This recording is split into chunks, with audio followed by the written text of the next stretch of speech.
ఎన్నికలప్పుడు BJP BRS నేతలకు ప్రజలు గుర్తుకు వస్తారని ఆది శ్రీనివాస్ మండిపడ్డారు. గత 2 దఫాలుగా ఆ 2 పార్టీలు కూడా ఇచ్చిన హామీలు ఏ మేరకు అమలు చేశాయో చెప్పాలని డిమాండ్ చేశారు.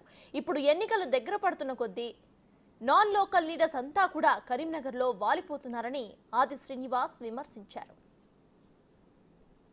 లోక్సభ పరిధిలో ఉన్నటువంటి ప్రజలంతా కూడా ఈరోజు రేవంత్ రెడ్డి గారు ముఖ్యమంత్రిగా పదవి స్వీకరించిన అనేక అభివృద్ధి సంక్షేమ కార్యక్రమాలు కూడా గమనించి మీ అమూల్యమైన ఓటును చేతి గుర్తు ఓటు వేసి మరి కాంగ్రెస్ పార్టీ అభ్యర్థి విజయానికి తోడ్పడాలని చెప్పి సందర్భంగా మనవి చేస్తూ ఈరోజు వేరాడ పట్టణంలో నాన్ లోకల్ నాయకులు వచ్చి మార్నింగ్ వాకుల పేరిట బాగుండరని చెప్పినటువంటి మాటలు మాట్లాడుతున్న వైనాన్ని కూడా గమనించి మనం కోరుతున్నాం.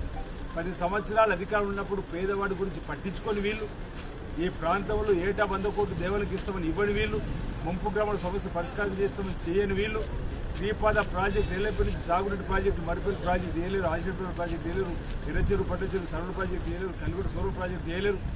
ఎక్కడ కూడా ఎవరికి రైతులకు ఉపయోగపడే పనులు చేయలేని వీళ్ళు ఈరోజు ఎన్నికలకు వచ్చినట్టు మార్నింగ్ వాక్లకు వస్తుంది, ఎన్నికలు వచ్చినట్టు పెళ్లిళ్ళ పేర్లకు వస్తుంది. వీళ్ళు కావాల మనకని దయచేసి నియోజకవర్గ ప్రజలు కూడా గమనించమని సందర్భం కోరుతూ ఈరోజు ప్రతి కార్యక్రమంలో వెంట ఉంటున్నటువంటి నాయకత్వం కూడా గమనించి మీ అమూల్యమైన ఓటును కాంగ్రెస్ పార్టీకి గెలిపించవలసిందిగా పేరున ప్రజానికానికి ఈ సందర్భంగా